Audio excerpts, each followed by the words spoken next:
ورتل القرآن ترتيلا.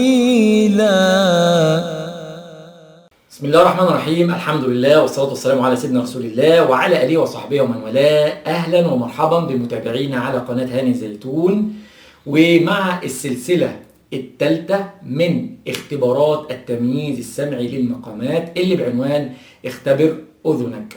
احنا قدمنا المستوى الأول وكان السؤال فيه عبارة عن ما اسم المقام، وقدمنا المستوى الثاني وكان السؤال فيه ما اسم المقامين. في السلسلة الثالثة دي السؤال هيكون ما اسم الثلاث مقامات، يعني أنا هقرأ وأنت تميز 3 مقامات.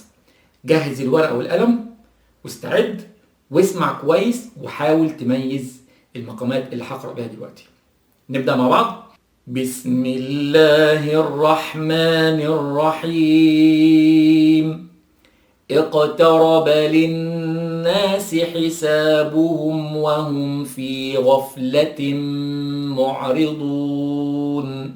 ما يأتيهم من ذكر من ربهم محدث إلا استمعوه وهم يلعبون.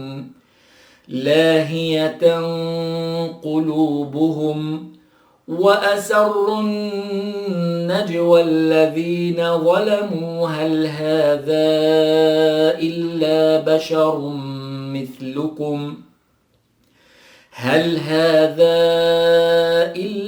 بشر مثلكم أفتأتون السحر وأنتم تبصرون.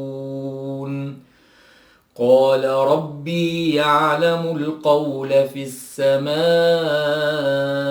والأرض وهو السميع العليم.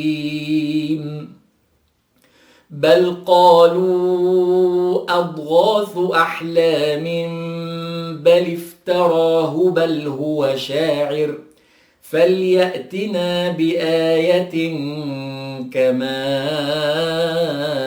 أرسل الأولون. ما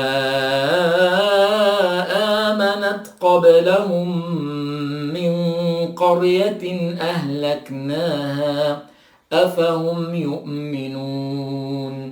وما أرسلنا قبلك إلا رجالا نوحي إليهم فاسألوا أهل الذكر إن كنتم لا تعلمون.